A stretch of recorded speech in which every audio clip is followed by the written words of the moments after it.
Elhamdülillahi Rabbil alemin. Vessalatu vesselamu ala Rasulina Muhammed ve ala alihi ve sahbihi ve sellem. Amma ba'd. Esselamu aleykum ve rahmetullahi ve berekatuh. Və bugünkü dərsimiz Allah Azze və Cəllənin izni ilə bidət barəsində olacaq və Allahın dinində gözəl bidət olduğunu qəbul edənlərə rədd olacaq. O tayfalar ki, qəbul ediblər ki, Allahın dinində gözəl bidət var və qəbul ediblər ki, bidət gözəl ola bilər. Və təbii ki, biz bilirik ki, hər bir ibadətin və hər bir əməlin qəbul olması üçün iki şərt var və o şərtlərdən birincisi qulun etdiyi ibadəti xalis Allah üçün etməsi və ikincisi o edilən əməlin Rasul sallallahu aleyhi və səlləmin sünnətinə müvafiq olmasıdır. Hansı ki, Quran və sünnə buna dəlalət edir. Və təbii ki, ixlasın əksi riyadır. Hansı ki, o ixlas la ilahə illallahın tələbidir ibadətdə. Və sünnətin əksi də bidətdir. Hansı ki, o sünnət ona tabiçilik Muhammedur Rasulullahın tələbidir. Və Peyğəmbər sallallahu aleyhi və səlləm məşhur hədisində, hansı ki, bu xutbətül həcədir, daima dərslərində və xutbələrində bu kəlmələrlə başlayardı. Və Allah Rasulü buyurur, və bu hədisi İmam Muslim və İmam Nəsai rahiməhumullah kitablarında rəvayət ediblər. Allah Azze və Cəllə buyurur ki, فَإِنَّ أَسْتَقَ الْحَدِيثِ كَلَامُ اللّٰهِ Həqiqətən kəlamın ən doğrusu Allahın kəlamıdır. Və bilin ki, ümumiyyətlə, kəlam üçün ən gözəl iki dənə sifət var. Bir, danışan insanın doğru danışması, yəni sadiqlik və ikincisi, danışan insanın gözəl danışması. Bu, kəlamın ən gözəl iki xüsusiyyətidir. Və bu iki xüsusiyyət də Allah Azze və Cəllənin kəlamında var. Hansı ki, Allah Azze və Cəllə buyurur ki, وَمَنْ أَسْتَقُ مِنَ اللّٰهِ حَدِيثًا Allahdan doğru danışan varmı? Və başqa ayədə Allahdan gözəl danışan varmı? Allah Azze və Cəllə öz kəlamını, öz kitabını iki vəsflə vəsfləndirir. Sadiqlik və gözəllik. Və Peyğəmbər sallallahu aleyhi və səlləm də hədisində bunu deyir. Buyurur ki, فَإِنَّ أَسْتَقَ الْحَدِيثِ كِتَابُ اللّٰهِ Yəni, sözlərin ən doğrusu Allahın kitabıdır. Və başqa ləfsdə gəlir ki, sözlərin ən gözəli Allahın kəlamıdır. Və xayral hədyi hədyu Muhammedin sallallahu aleyhi və səlləm və yolların da ən xeyirlisi Muhammed sallallahu aleyhi və səlləmin yoludur. Və şərrəl umuri muhtəsatuhə və yolların ən şərli olanı sonradan uydurulan şeylərdir və dində sonradan ortaya çıxan hər bir şey bidət, hər bidət zəlalət və hər zəlalət də cəhənnəm odudur. Və başqa hədisdə, bu hədisi Buxar və Muslim ittifaqla rəvayət ediblər. Peyğəmbər sallallahu aleyhi və səlləm buyurur ki, Mən əhdəfə fi əmrinə həzə mə leysə fihi fəhuvə rad.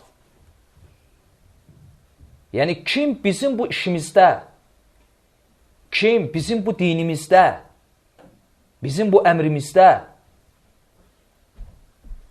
bu dində olmayan bir şeyi ortaya çıxararsa, o rədd olunur. Rədd olunur, yəni o əməl onun öz üzərinə qaytarılır. Və ya rədd olunur, yəni o əməl məqbul olunmur. Və bu hədisin başqa ləfsində, Müslimin rəvayətində gəlir ki, və hədisi də anamız Ayşə, Peyğəmbər sallallahu aleyhi və səlləmdən nəql edib, Mən amilə əmələn leysə aleyhi əmruna fəhuvə rad. Yəni, kim bir iş edər, hansı ki, o işi biz əmr etməmişik, o işin üzərində bizim hökmümüz yoxdur, o fəhuvə rad. Ey mərdud. Yəni, o əməl nədir? Rədd olunub.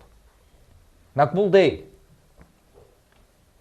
Və başqa hədisdə Peyğəmbər sallallahu aleyhi və səlləm buyurur ki, mən rəğibə an sünnəti fəleysə minni. Bu hədisi də Buxar və Müslim rəvayət edir. Mən rəğibə an sünnəti fəleysə minni. Kim mənim sünnətimdən üz çevirsə, o məndən deyil. Və siz bilirsinizmi ki, Peyğəmbər sallallahu aleyhi və səlləm bu sözü harada deyib? Və təbii ki, hər bir hədisin deyilmə səbəbi var. Və hər bir ayənin nazil olma səbəbi var. Və Allah Resulü bu sözü, yəni, mən rəğibə an sünnəti fəleysə minni. Kim mənim sünnətimdən üz çevirsə, məndən deyil, bu sözü nə vaxt dedi? O zaman ki, üç sahabə, xeyir istəyən üç sahabə gəlir Peyğəmbər sallallahu aleyhi və səlləmin yanına, evinə və Allah Rasulunu tapmıyor. Və bəzi şəri məsələləri maraqlanmaq istəyirlər. Allah Rasulunun namazı necə idi? Allah Rasulunun orucu necə idi? Həyat tərzi, zövcələri ilə əlaqəsi necə idi? Münasibəti. Və Peyğəmbər sallallahu aleyhi və səlləm evdə olmadığına görə anamız Ayşə radiyallahu anhə cavablandırır. Və deyir ki, Allah Rasulü bu cür ibadət edərdi, bu cür oruç tutardı və öz zövcələri ilə də münasibəti bu cür idi. Və sonra o sahabələr özləri ictihad edirlər. Və biri qərara gəlir ki, əgər Rasul sallallahu aleyhi və səlləmin bəşəriyyətin ən xeyirlisinin orucu bu idisə, gör bizimki necə olmalıdır. Və qərara gəlir ki, fasilə vermədən hər gün oruç tutsun. Və o birisi qərara gəlir ki, daima namaz qılsın və o birisi də ictihad edir ki, öz zövcələrinə yaxınlaşmasın. Və Peyğəmbər sallallahu aleyhi və səlləm evinə gələndə Ayşə anamız bu hadisəni ona nəql edir. Və Rasul sallallahu aleyhi və səlləm o üç şəxsi çağırır, onları başa salır. Ki, mən oruc da tuturam, iftar da edirəm. Namaz da qılıram, dincəlirəm. Və zövcələrimlə münasibətim də bu cürdür. Və sonra bu sözü deyir. Mən rəğibə an sünnəti fəleysə minni. Kim mənim sünnətimdən üz çevirsə, o məndən deyil. Fikir ver. Əslində bu sahabələrin üçü də xeyir istəmişdi. Amma deməli, bu hədis bizə göstərir ki, tək xeyir istəmək və ya tək niyyətin yaxşı olması kifayət etmir. Həmçinin bu hədis rəddi kimlərə? O kəslərə ki, onlar deyirlər. Namazda, orucda, zəkatda, dini işlərdə bidət olmaz. Ancaq biz bilirik ki, elə bidət bu şeylərdə olur. Çünki bidət əhli belə başa düşüb ki, bidət o şeydir ki, hansı ki o şey şəriətlə əlaqəsi olmasın. O mənada ki, yəni o şey namazdan olmasın, zəkatdan olmasın, orucdan olmasın. Onda bu əslən bidət sayılmaz. Çünki bidət o şeydir ki, dində yenilik. Və bu hədis dəlildir və rəddir onlara. Çünki bu hədisdə söhbət nədən gedir? Namazdan və orucdan. Və hər ikisi də vacib olan əməllərdir. Və baxma ki, o sahabələr xeyir istəmişlər Peyğəmbər sallallahu aleyhi və səlləm. Onların ortaya çıxardıqları yeniliyi rədd etdi. Və onları dəvət etdi nəyə? Öz sünnətinə. Və misal olaraq gətirə bilərik zikri. Biz bilirik ki, zikir şəriətdəndir. Uca Allah buyurur ki, Ələ bi zikrilləhi tatmainnəl qulub. Qəlblər Allahı zikr etməklə rahatlaşır, rahatlıq tapır. Və məsələn, bir insan otursa və istəsə ki, 30 dəfə, 40 dəfə, 50 dəfə, nəysə, say qoysa və ya qoymasa, La iləhə illallah desin. Deyə bilər? Deyə bilər. Bidətdir? Bidət deyil. Nə üçün? Çünki sən bu cür zikr edənə gəlib soruşsan ki, sən nə üçün bunu edirsən? O sənə cavab verəcək ki, mən Allah subhanahu ta'ala zikr edirəm. Qəlbimi rahatlaşdırıram, hə? Və savabımı artırıram. Amma bir şəxs qayda qoysa, misal üçün, zöhr namazından sonra hər gün 100 dəfə la havlə və la quvvətə illə billah. Və sən də bunu görürsən ki, bu hər gün zöhr namazından sonra 100 dəfə, yəni müəyyən sayda, müəyyən zikr edir. İndi sənin gəlib sual verməyə ixtiyarın çatırmı ki, nə üçün bunu edirsən və ya dəlilin nədir? İxtiyarın çatır. Çünki bu birincidən fərqlidir. Çünki birincidə bu qayda qoymamışdı. Amma ikincidə qayda qoyub. Və bu Allahın dinində bidətdir. Niyə? Çünki şəriətə yenilik gətirib.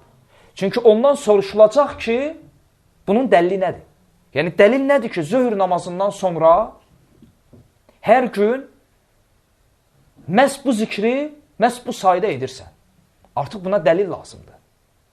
Baxma ki, zikir, yəni zikrin əsli şəriətdə var. Quran və sünnədə var. Və zikir müstəhəb olan əməllərdəndir. Və ən əfsəl zikir la iləhə illallahdır. Çünki bidət əhli deyir ki, əgər zikir şəriətdəndirsə, zikirdə necə bidət ola bilər? Və biz bu hədisi dəlil olaraq gətiririk ki, namaz da şəriətdəndir və oruc da.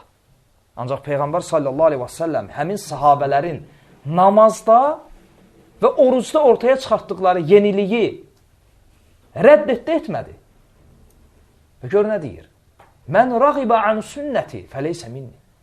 Kim mənim sünnətimdən üz çevirsə, məndən deyil. Və necə ki, bu zikrə misal olaraq İmam Daraqutninin Sünən əsərində rəvayət etdiyi belə bir hədis var.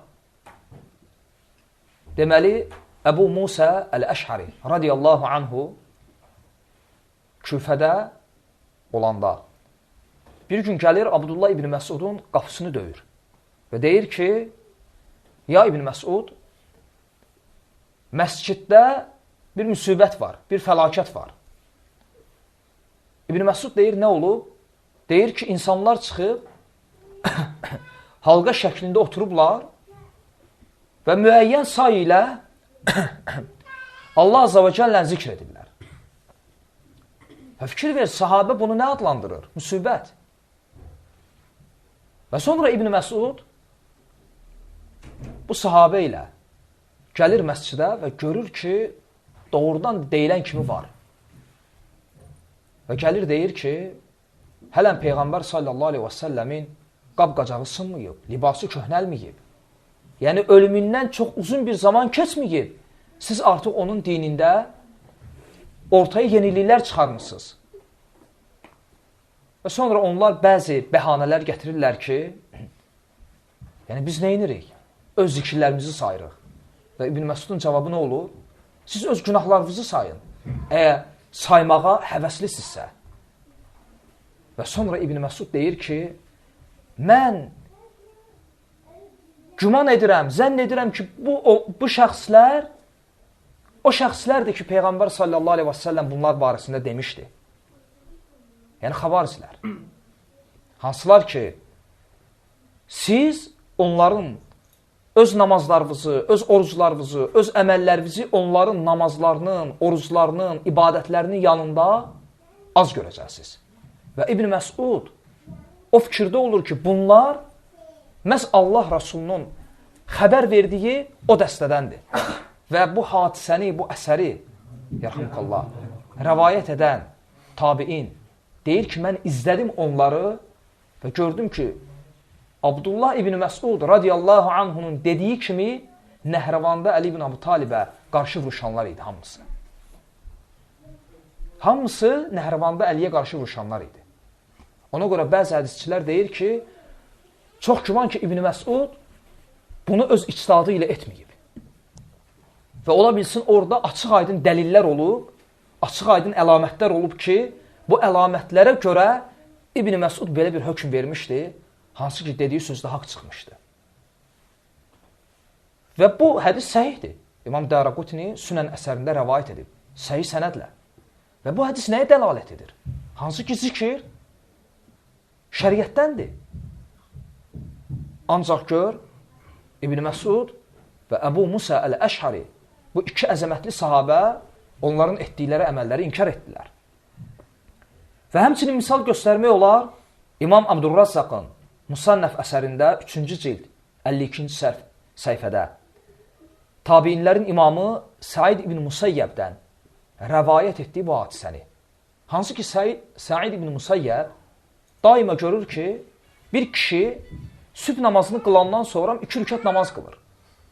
Və biz də şəriətdən bilirik ki, sübh namazından sonra namaz qılmaq sünnəyə müxalifdir. Yoxsa müvafiqdir. Sünnəyə müxalifdir. Və tabiinlərin imamı Said ibn Musayyəb başlayır bu kişini bu əməlindən çəkindirməyə. Və gör nə deyir? Eyni bugünkü bidətçilərin dediyini. Deyir ki, ya Əbə Muhammed, künyəsi olur İbn Musayyəbi. Ya Əbə Muhammed, sən iddia edirsən ki, Allah Azza və Cəllə mənim qıldığım bu namazıma görə mənə əzab verəcək. Gör, həmin imamın, tabiinin fəhminə, sələfin fəhminə və cavabına.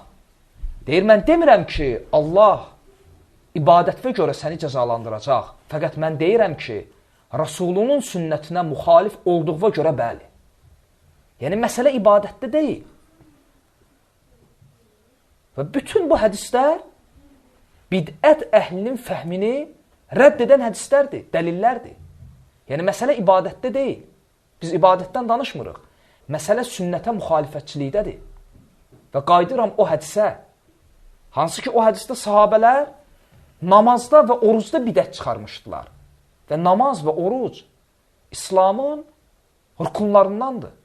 İslamı ayaq üstə saxlayan dirəklərdəndir. Və Peyğəmbər sallallahu aleyhi və səlləm nə dedi? Məsələni ibadətə yönəltmədi. Dedi ki, mən rəğibə an sünnəti. Kim mənim sünnətimdən üz çevirsə, məsələni nəyə yönəltdi? Sünnətə müxalifətçiliyə. Ona görə məsələ o ibadətdə deyil. Məsələ sünnətə müxalifətçilikdədir. Və ona görə bütün bu dəlillər bizə göstərir ki, şəriətdə əsas olan əməlin çoxluğu deyil. Şəriətdə əsas olan əməlin sünnətə müvafiq olmasıdır. Bu səbəbdən sələflərdən biri deyir ki, qoy əməlin az olsun, ancaq sünnətə müvafiq olsun, əməlin çox olub bidət olmaqdansa.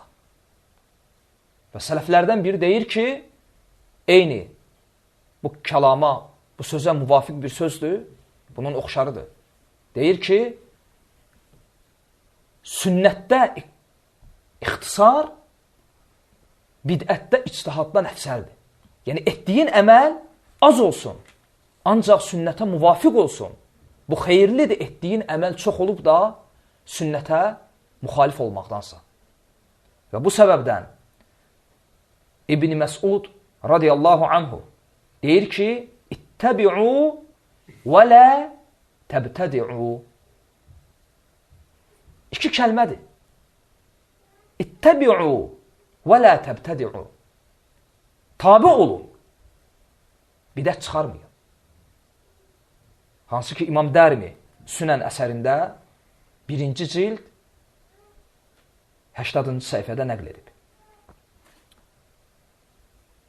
Və İmam Tirmizi Sünənində 2738-ci hədisdə, hansı ki, bu hədisi Şeyx Əlbani həsən görüb və hədis də həsəndir, İmam Nafi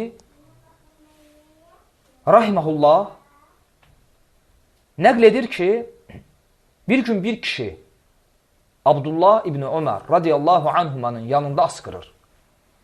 Və İmam Nafi İbni Ömərin tələbələrindən olub. Və İbni Ömər kimdir?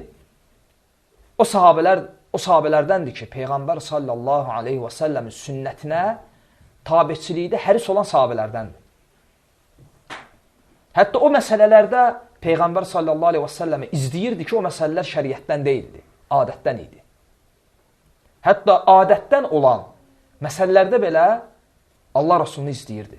Və bu cür həris idi. Rasul sallallahu aleyhi və səlləmə tabiçiliyə. Və İmam Nafi deyir ki, bir kişi bir gün İbn Ömərin yanında asqırır. Və nə deyir?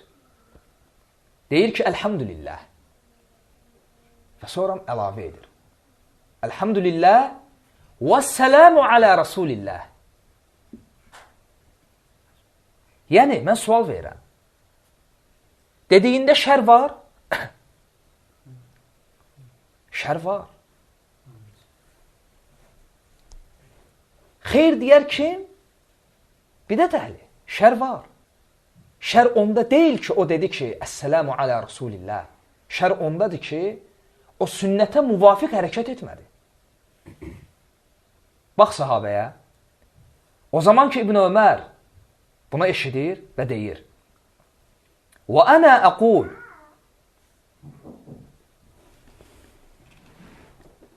İbn Ömər deyir ki, mən də deyirəm elhamdülillah və səlamu alə Rasulillah. O zaman ki, eşidir ki, elhamdülillah və səlamu alə Rasulillah. İbn Ömər deyir ki, mən də deyirəm elhamdülillah və səlamu alə Rasulillah. Yəni, bunda problem yoxdur. Biz də deyir. Biz də yəni Allah'a həmd edirik. Fikir ver ha. Fikir ver. İbn Ömərin sözünə fikir ver. Deyir ki, mən də bunu deyirəm. Yəni, biz də Allah'a həmd edirik. Biz də Rasuluna salam deyirik. Bunu biz də edirik. Və leysə həkəzə alləmənə Rasulullah sallallahu aleyhi və səlləm. Və lakin Allah Rasulü bizə bu cür öyrətməyib. Necə öyrədib? Elhamdülillah, alə kulli hal. Hər halda Allah həmd olsun.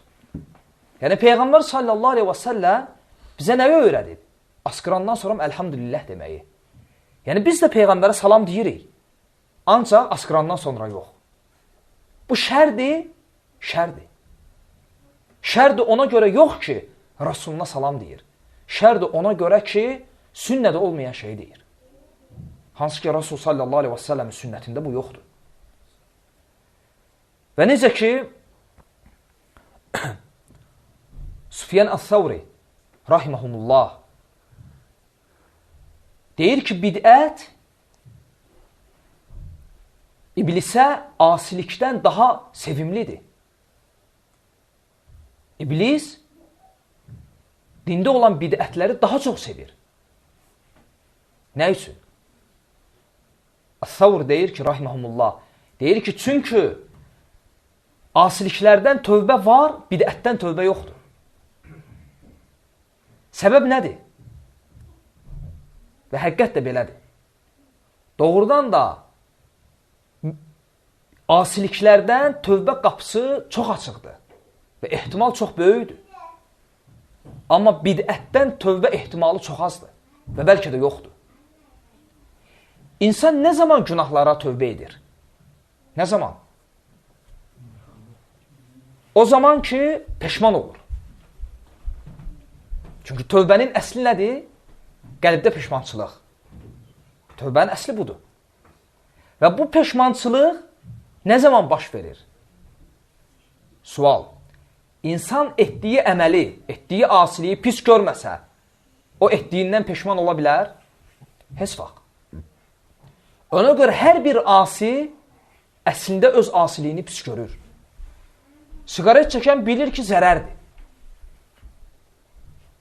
Heç bir oğru iddia etmir ki, etdiyi əməl salih əməldir.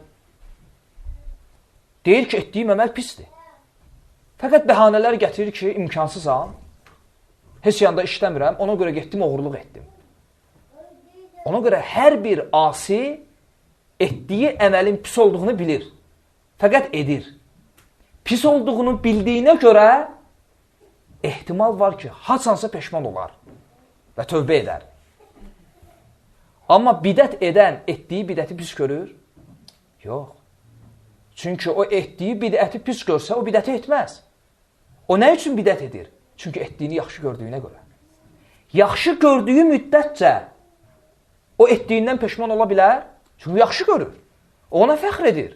Və zənn edir ki, savab qazanır. Ona görə tövbə ehtimalı nədir? Çox azdır. Bu səbəbdən Süfyan əs-Savr deyir ki, bu bidətlər iblisə daha sevimlidir bu asiliklərdən. Çünki bu asiliklərdən tövbə var, amma bidətdən tövbə yoxdur. Ona görə İmam Şafi rahimehullah deyir ki, bir qulun Allah qarşısına şirkdən başqa hər hansı bir günah ilə gəlməsi Rəbbinə bidətlə qovuşmasından xeyirlidir.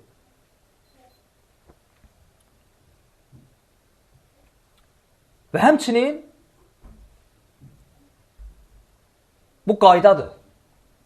Şəriətdə bir bidət ortaya çıxdı mı, onun müqabilində bir sünnət aradan gedir. Və necə ki, Həssən İbn Atiyyə deyir ki, məbtədəə qovmun bidətən illə nəzəallahu min sünnətihim misləhə lə yu'iduhə aleyhim ilə yevmil qiyamə. Yəni, bir qövüm dində elə bir bidət ortaya çıxarmaz ki, Allah onun mislində, o bidətin müqabilində olan bir sünnəti aradan qaldırmasın. Və o zaman ki, onun mislində olan bir sünnəti Allah o qövümdən qaldırar və o sünnət onlara qayıtmaz ta ki, qiyamətəcən. Çünki bidətlər belə çıxır. O zaman ki, insan sünnəti tərk edir, nə olur? Orada bir boşluq əmələ gəlir. Və məcbur olur ki, o boşluğun yerini nə ilə doldursun. Və o doldurduğu şey də dində bidətdir. Çünki sünnət olmayan şey bidətdir.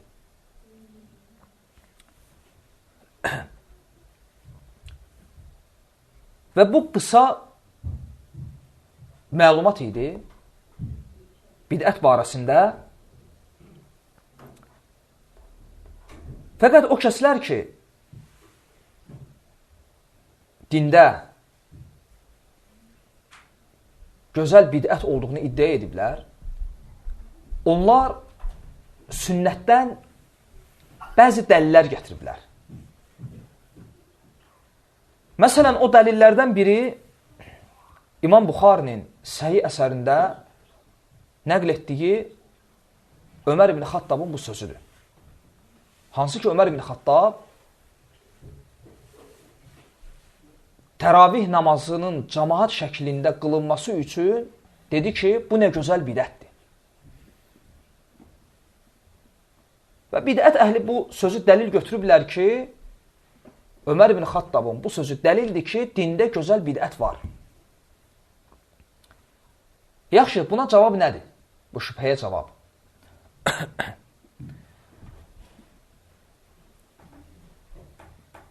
Təbii ki, Ömər ibn Xattabın bu sözü ki, bu nə gözəl bidətdir, bu şəri mənada deyil. Bu lüğəvi mənadadır. Nə üçün? Çünki bidət nədir? Bidət nədir? Görək, hələm, dilçi alimlər bu barədə nə deyib? Yəni, bidət kəlməsi ərəb kəlməsidir. Məsələn, İbn Munzir Əl-Lisəndə 1-ci cild 229-cu səhifədə, həmçinin Feyruz Abadi, hər ikisi də ən güclü dilçi alimlər olub. Xüsusən də İbn Munzir, Lisanul Arab ən böyük həzmli ərəb dili izahlı lüğətidir. Deyir ki, əl-bid'atu əl-hədəfu fid-din ba'dəl-ikməl. Bid'ət din tamamlanandan sonra ortaya çıxan bir şeydir. O sonradan ortaya çıxan bir şeydir. Nədə? fiddin, dində, ba'dəl ikməl, tamamlanandan sonra. Həmçinin İmam Nəvəvi, Təhzibul Əsmə və Lüğət, 3-cü cild, 22-ci səhifədə. Çünki bu kitabların cild səhifələrini qeyd edirəm ki, hansı ki bu alimlər bidət əhlinin isnad elədiyi alimlərdir. Məsələn, İmam Nəvəvi bidət barəsində deyir ki, İhdəsun mə ləm yəkun fi əhdi Rasulillahi sallallahu aleyhi və səlləm. Peyğəmbər sallallahu aleyhi və səlləmin zamanında olmayan şeylərdir. O şeylər ki, Allah Rasulunun zamanında olmuyor. Yəni, o şeyin əsli Rasul sallallahu aleyhi və səlləmin zamanında olmuyor. O şeylər nədir? Bidətdir. Və həmçinin İbn Rəcəb, Cəmi'ül Ulum vəl-Hikəm əsərində deyir ki, dində əsli olmayan, fikri ver, dində əsli olmayan və sonradan ortaya çıxan şeylər şəri olaraq bidətdir. Sonradan ortaya çıxan və ancaq dində əsli olan şeylər isə şəri bidət deyil. Lüğəvi cəhətdən bidətdir. Yəni, əslində bidətin tərifi bu deyil ki, sonradan ortaya çıxan. Bəli, sonradan ortaya çıxan bidətdir. Lüğəvi cəhətdən. Amma şəri cəhətdən demək ki, sonradan ortaya çıxan bu kəlmə kifayət etmir. Sonradan ortaya çıxan və şəriətdə əsli olmayan. Bu şeylər şəri cəhətdən bidətdir. Ancaq sonradan ortaya çıxan, ancaq şəriətdə əsli olan şeylər bidət deyil. Həmçinin bunu İbn Həcər, Fəthül Bəridə, 13-cü cild, 266-cı səhifədə. Həmçinin İmam Şətibi, rahiməhullah, məşhur olan Əl-İ'tisam adlı əsərində də bu tərifi gətirib. Və indi baxaq təravih namazının cəmaat şəklində qılınmasına. Biz bilirik ki, Peyğəmbər sallallahu aleyhi və səlləmin sünnəti 3 hissəyə bölünür. Qövlü, feili və təqriri. Yəni qövlü, yəni sözlü sünnə. Sahabə deyir ki, eşitdim Allah Rasulü belə dedi. Feili sünnə, sahabə deyir ki, gördüm Allah Rasulü belə etdi. Və həmçinin təqriri, sahabə bir şey deyir və ya bir şey edir. Allah Rasulü onu görür və ya eşidir. Susur və ya təsdiqləyir. Və bu dəlildir ki, sahabənin dediyi və etdiyi nədir? Sünnədir. Və bu da sünnətin 3-cü növüdür. Çünki batil olsaydı, Allah Rasulü batili eşidib də, batili görüb də ona susmazdı və onu təsdiqləməzdi. Və şəriətdə bir məsələnin isbatı üçün sünnətin bu 3 növündən birindən dəlil gətirsən kifayətdir. Və təsəvvür et ki, təravih namazının cəmaat şəklində qılınmasına dair sünnətin hər 3 növündən də dəlil var. Feili sünnədən dəlil var. Ki, Allah Rasulunun zamanında sahabələr onunla birgə təravih namazını cəmaat şəklində qılıblar. Qövlü sünnədən dəlil var. Peyğəmbər sallallahu aleyhi və səlləm təravih namazının cəmaat şəklində qılınmasını tövsiyə edib. Və təqriri sünnədən dəlil var. Allah Rasulü eşidir ki, bir qrup sahabə təravih namazını, yəni Ramazanda gecə namazını cəmaat şəklində qılırlar və Allah Rasulü onların etdiyi əməli tərifləyir. Və ondan artıq hədis var bu barədə, səhih və həsən olan. Və kim istəsə bu hədislərə baxmaq, Şeyx Əlbəninin kitabı var. Salatut Təravih. Təravih namazı barəsində risaləsi var. O kitabda Şeyx Əlbəni bu hədislərin hamısını gətirib. Qövlü, feili və təqriri sünnədən həsən və səhih olan ondan çox hədis. Deməli, şəriətdə bunun əsli var. Yaxşı sual. Bəs Ömər ibn Xattabın deməsi ki, bu nə gözəl bidətdir. Nə üçün belə dedi? Çünki Peyğəmbər sallallahu aleyhi və səlləmin zamanında 3 gün və ya 4 gün təravih namazını cəmaat şəklində qılırlar. Və sonra Allah Rasulü cəmaat namazına çıxmır. Və sahabələr gəlib səbəbini soruşanda deyir ki, mən qorxdum ki, bu namaz sizə fərz edilər. Çünki Allah Rasulü sağdır və vəhidə kəsilməyib. Necə başqa hədisdə? Əgər ümmətimə çətin olmasaydı, hər namazdan qabaq misvaq işlətməyi onlara fərz edərdim, əmr edərdim. Və bu çətinliyə görə Allah Rasulü cəmaata çıxmır. Ki Allah Azza və Cəllə onların bu namaza olan həvəsini görər və onlara bu namazı nə edərdi? Fərz edərdi. Və səbəb bu idi. Və bu hal Abu Bakr radiyallahu anhunun xilafətində də belə gedir. Və Ömər ibn Xattabın xilafətində də həmçinin. Sual. Allah Rasulü cəmaat şəklində təravih namazını tərk edəndən sonra sahabələr Allah Rasulunun zamanında və ya Abu Bakrın xilafətində cəmaat şəklində bunu qılırdılar, qılmırdılar. Cavab qılırdılar. Fəqət bu cəmaatçılıq pərakəndə şəkildə idi. Yəni 10 nəfər orada, 5 nəfər burada. Əslində cəmaat namazı qılınırdı. Həm Allah Rasulunun zamanında, həm də ki Abu Bakrın xilafətində. Və Ömər ibn Xattabın da zamanında bu idi.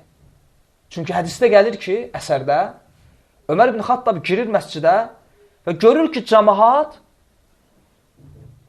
bir məsciddə neçə-neçə cəmaatlar var. Və deyir ki, bəlkə bunları bir imamın arxasında toplayaq. Və belə də edir, Ubey ibn Ka'bın arxasında müsəlmanları toplayır. Və sonra deyir ki, bu nə gözəl bidətdir. Və həqiqətən də bu, lüğəvi cəhətdən yenilik idi. Yenilik idi. Çünki ondan qabaq ki, xəlifənin dövründə olmayan şeyi Ömər ibn Xattab öz xilafətində etdi. Və o zaman üçün bu nə idi? Bir yenilik idi. Ancaq bu yenilik şəri cəhətdən idi, yoxsa lüğəvi cəhətdən. Belə fərz edək ki, bidət əhlindən biri ilə münaqişə edirik. Yaxşı, mən iddia edirəm ki, Ömər ibn Xattabın deməsi ki, bu nə gözəl bidətdir, bu lüğəvi cəhətdəndir. Və o da deyir ki, yox, bu şəri cəhətdəndir. Bunun bir dənə isbat yolu var. İkinci yolu yoxdur. Biz bu əməlin və Ömər ibn Xattabın bu sözünün hansı mənada olduğunu bir yol ilə bilə bilərik. İkinci yol yoxdur. O da nə? Dönüb baxacaq təravih namazının cəmaat şəklində qılınmasına. Şəriətdə əsli var ya yox.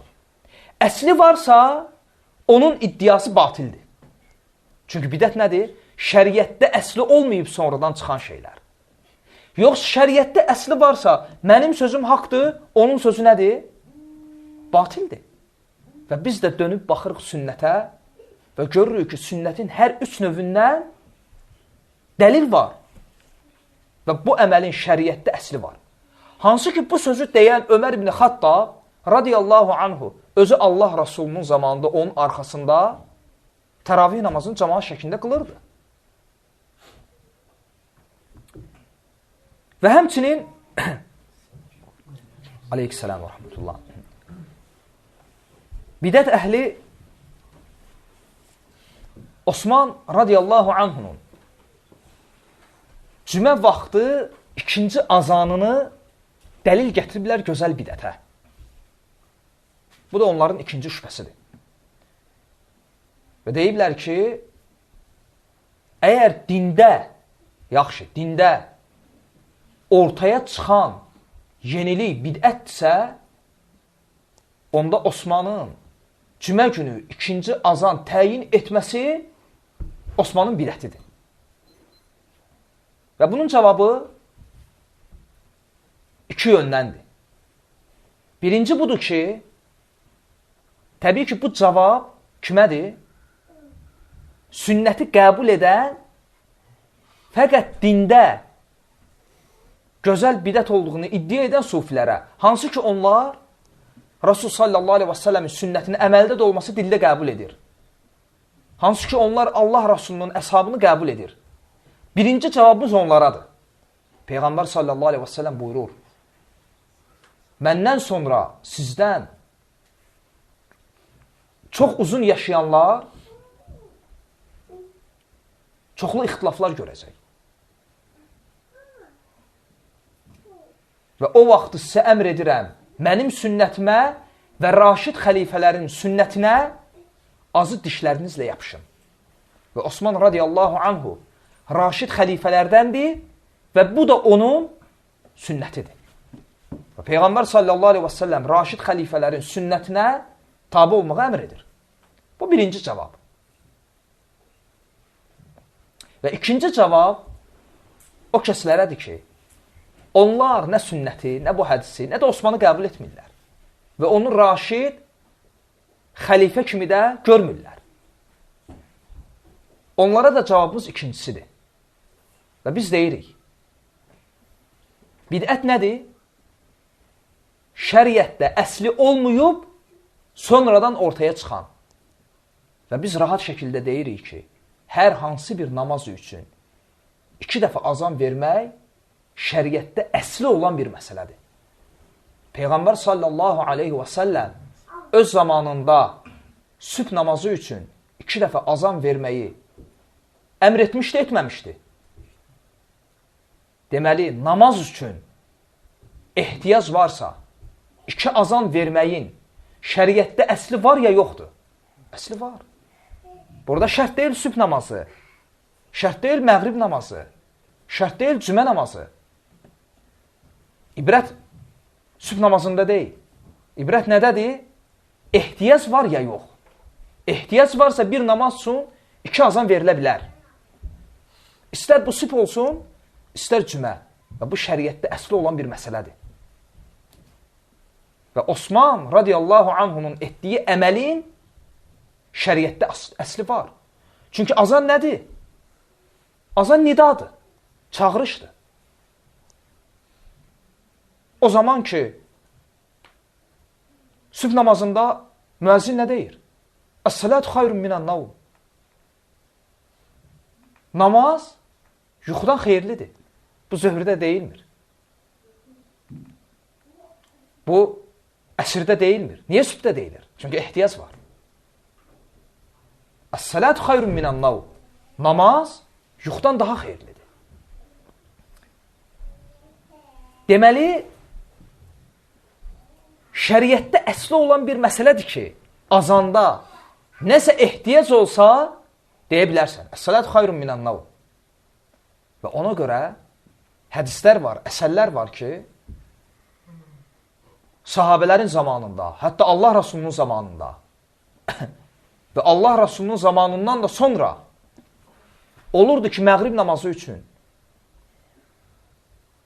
və ya işə namazı üçün azan veriləndə, şiddətli yağış yağanda və biz bilirik ki, namaz bir neçə səbəbə görə birləşdirilə bilər və o səbəblərdən də bir yağışdır. Xüsusən də bu kimlərə aiddir? O kəslər ki, məscidin qonşuluğunda yaşayır və hər namaz üçün məscidə getmək onları nədir? Fərzdir. Və məğrib namazını cəmaat şəklində məsciddə qılırlar və yağış yağır. Və bunlar evə getsələr, işəyə qayıda bilməyəcəklər. Və şəriət icazə verir ki, məğribin ardınca sən işanı da qılasan. Və hətta Allah Rasulunun zamanında məğrib üçün yağış yağanda, azan verəndə bilirdilər ki, qıraqda olan gəlsə qayıda bilməyəcək. Və gəlib namaza çata bilməyəcək. Azanda deyirdilər ki, əlavə kəlmələr deyirdilər. Hayya alə salə, haydi namaza əvəzinə deyərdilər ki, məsələn, hərə namazı öz evində qılsın. Azanda deyilirdi bu. Yəni, azan nidadır. Rasul sallallahu aleyhi və səlləmin öyrətdiyi kəlmələrlə deyilir. Və şəriətdə əsli olan bir şey varsa, hansı ki, əs-salatu xayrun minən-nəvm. Şəriətdə əsli olan bir məsələdir. Ehtiyac varsa, sübh namazı üçün deyilib. Və ona görə Allah Rasulunun zamanında ehtiyac olanda, hayya alə-salah əvəzinə deyilərdi ki, hərə namazı öz evində qılsın. Namaza çağırmırdılar. Və sübh namazı üçün 2 dəfə azan vermək şəriətdə əsli olan bir məsələdir və Osmanın etdiyi əməl şəriətdə əsli olan bir məsələ idi.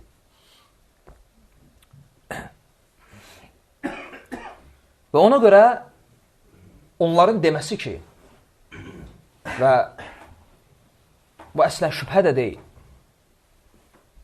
telefon, təyyarə, maşın, onda bunlar bidətdir. Bəli, bidətdir. Bidətdir, lüğəvi mənada. Ərəb buna bidət deyir. Amma şəri mənada yox. Çünki şəriətdə hər şeyin bir lüğəvi mənası var, bir də islahi mənası. Məsələn, namaz, əs-salah, lüğəvi mənası nədir? Dua. Amma islahi mənası nədir? Şəri mənası. Təkbirlə başlayaq, salamla bitən. Xüsusi şəkildən və xüsusi sözlərdən ibarət olan ibadətin adı. Zəkat lüğəvi mənada nədir? Mənalarından biri təmizləmə. Amma şəri cəhətdən mənası başqadır. Müəyyən bir hədd var, malın miqdarı var, bir il üzərindən keçməlidir, şərtləri var. Və bidət də belə. O dedikləri məsələlər lüğəvi cəhətdən bidətdir. Amma şəri olaraq yox. Və ən güclü rədd Peyğəmbər sallallahu aleyhi və səlləm bu sözüdür. Kullu bid'atin dalaləh. Hər bidət zəlalətdir. Kullu ərəb dilində nədir? Usul-i fiqhdə ümumi ifadə edən, yəni ümumi hökmü ifadə edən ləfslər var, elə onlardan birincisidir. Kullu nəfsin zaiqatul maut. Hər can ölümü dadacaq. Kullu nəfsin. Bu dəlildir ki, ölümü dadmayan can yoxdur. Kullu bid'atin dalaləh. Hər bidət zəlalətdir.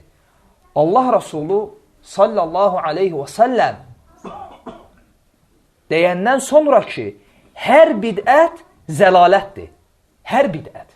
Sən necə deyə bilərsən ki, yox, hər bidət zəlalət deyil, bidətin bəzisi zəlalətdir, bəzisi hidayət. Və həmçinin dəlil gətiriblər İmam Müslimin səhih əsərindən Peyğəmbər sallallahu aleyhi və səlləm bu sözünü. Allah Rasulü buyurur ki, kim İslamda gözəl bir cığır açsa və ondan sonra kim ki bu cığıra tabi olsa, bu cığırla getsə,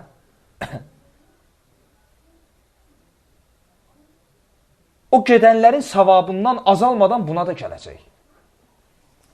Və hədisdə gəlir ki, kim dində gözəl bir cığır açsa və bidət əhli deyib ki, deməli, hər kəs dində gözəl bir cığır aça bilər. Və bunun da adını qoyublar nə? Gözəl bidət.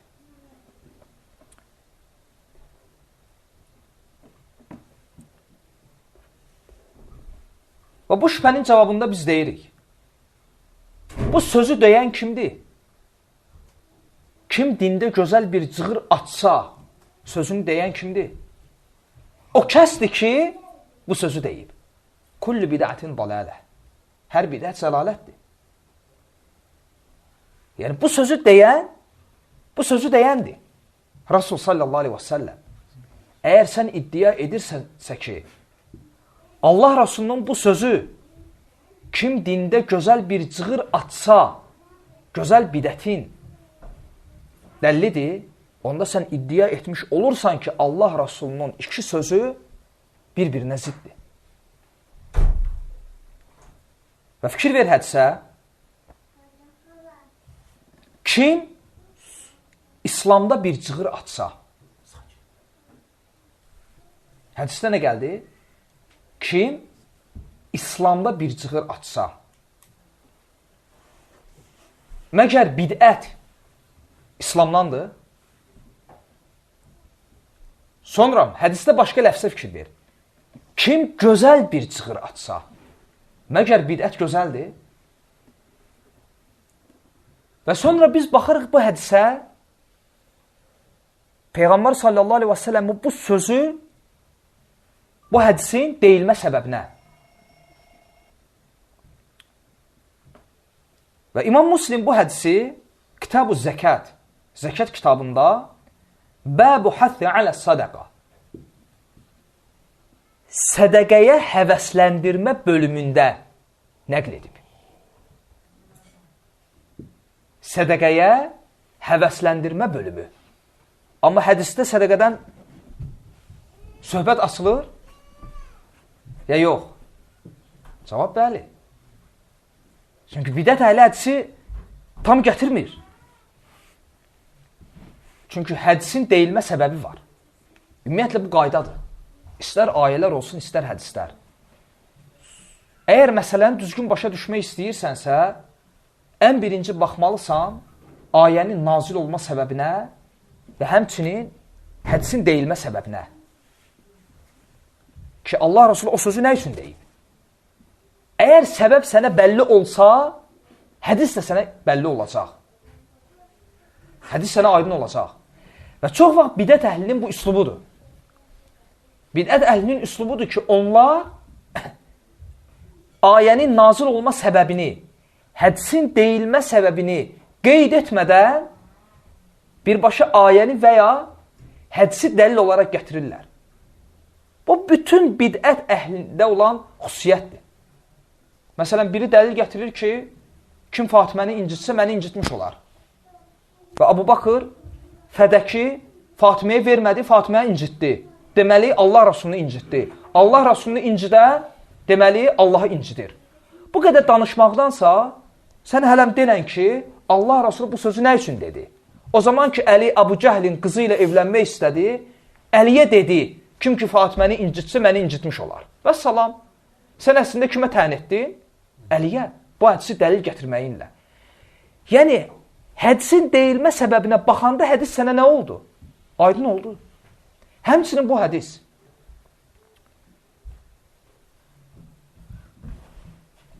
Bir şəxs olur, imkanı olmur. Və ənsallardan biri gəlib və Peyğəmbər sallallahu aleyhi və səlləm o kasıb sahabə üçün dua eləyir. Və ənsallardan biri gəlib ona bir şeyi sədəqə verir. Və sonra Peyğəmbər sallallahu aleyhi və səlləm deyir ki, kim İslamda gözəl bir cığır açsa. Bu nəyə bənzəyir? Bir kasıb insandır, mən gəlib ona insanların gözü önündə yardım edirəm. O niyyətlə ki, məni görüb onlar da yardım etsinlər. Mən nə etdim? Gözəl bir cığır açdım. Və kim ki bu əməlimdə mənə tabi oldu, mənə tabi olanın etdiyi əməlin savabından, ondan azalmadan mənə də gəlir. İndi sual. Sədəqə vermək bidətdir? Cavab yox. Və ona görə İmam Muslim hədisi Bəbu Həthi alə Sadaqa, sədəqəyə həvəsləndirmə bölümündə nəql edir. Həmçinin bu hədis nəyin dəllidir? Ölmüş sünnəti dirçətməyin. Məsələn, bir yerə gedirsən, görürsən ki, orada insanlar, misal üçün, misvak işlətmir. Və sən başlayırsan bu sünnətə əməl etməyə və orada onlar üçün nə edirsən? Gözəl bir cığır açırsan. Və sənə baxıb, o yerdə kim ki misvak işlədir, onların etdiyi əməlin savabından azalmadan sənə də yazılır. Və sonda dərsimi İmam Məlik rahiməhullahın sözü ilə tamamlayıram. Kim İslamda bir bidət ortaya çıxarar və onu gözəl görərsə, o iddia etmiş olur ki, Muhammed sallallahu aleyhi və səlləm xaindir. İmam Məlik rahiməllah nə deyir? Kim dində bir bidət ortaya çıxarar və o bidətini gözəl görərsə, o demiş olur ki, Muhammed sallallahu aleyhi və səlləm xaindir. Nə üçün? Çünki Allah azza və cəllə buyurur ki, Əl-yevmə əkməltu ləkum dinəkum. Bugün sizin dininizi tamamladım. Və o kəs ki, deyir ki, dində gözəl bidət var, o iddia etmiş olur ki, dində gözəl bir xeyir əməl var imiş və Rasul sallallahu aleyhi və səlləm bizə bunu çatdırmayıb. Və bizi bu xeyirdən nə edib? Məhrum edib. Və sonra kimsə yatıb yuxusunda bunu görüb, ağlına gəlib, dində Allah Rasulunun əmr etmədiyi bir şey insanlara əmr edib. Və İmam Məlik deyir ki, o gün dində olmayan şeylər bu gün də dindən deyil. Məsələn, bir insan Peyğəmbər sallallahu aleyhi və səlləmin doğum gününü qeyd edir. Və o insan etiraf edir ki, bu bidətdir. Fəqət nə deyir? Bu bidət gözəl bidətdir. Allah üçün deyin. Elə bir bidətçi varmı ki, bidətini pis görsün? Yaxşı. Sən bidətçi və sənə müxalif başqa bir bidətçi. Sən onun bidətini pis görürsən, o da sənin bidətini pis görür. Ancaq hamınız öz bidətinizi yaxşı görürsünüz. Necə olsun? Yəni, ölçü nədir onda? Yaxşını pisdən ayıran meyar nədir? Sənin öz əməlvi yaxşı görməyi? Təbii ki, yox. Ölçü odur ki, baxırsan bu əməl sünnətə müvafiqdir ya yox. Və salam. Məsələn, Peyğəmbər sallallahu aleyhi və səlləm öz doğum gününü qeyd edib, əgər sən deyirsənsə ki, mən Rasul sallallahu aleyhi və səlləmi sevirəm və biz deyirik, onun əshabı və əhl-i beyti səndən çox sevirdi və heç bir bunu etməmişdi. Və əgər doğrudan da sevirsənsə, Allah azza və cəllənin bu ayəsinə əməl et. Qul, Rasulum de ki, İn kuntum tuhibbunallah fəttəbi'uni. Əgər siz Allahı sevirsinizsə, mənə tabi olun. Allah sizi sevsin və günahlarınızı bağışlasın. Və doğrusunu Allah bilir və dua edirəm ki, Allah azza və cəllə bizi sünnət və haqq üzərində sabit etsin. Subhanəkallahumma və bihamdik. Əşhədu ən la ilahə illə ənt. Əstəğfiruka və atubu iləyik. Hardan götürdülər bəs bu Əliyəm Vəliyullah? Və onlar özləri etiraf eləyirlər ki, bu bidətdir. Məsələn, risalələrinə baxsan, azan bölümünə. Məsələn, Xomeyninin, Staninin, Lənkəraninin risalələrinə bax, azan bölümünə. Çoxsu üçüncü şəhadəti ümumiyyətlə yazmırlar. Azan bölümündə risalələrdə yazılmır.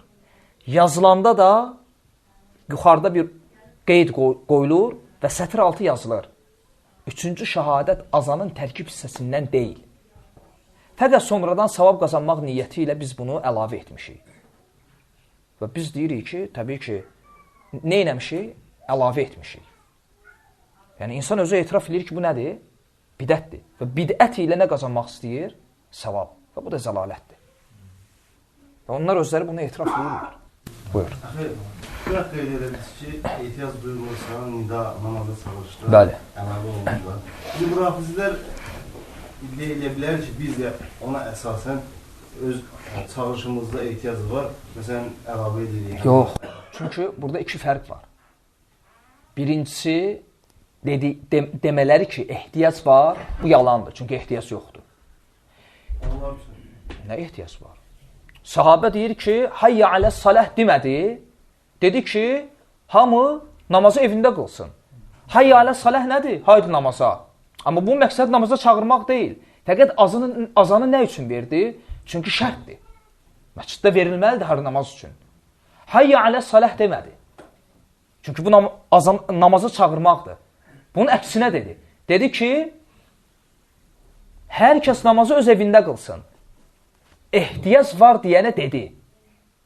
Amma onun deməsi ki, bizdə də ehtiyac var, heç bir ehtiyac yoxdur, yalandır. Yəni, nə ehtiyac var? Bu bir.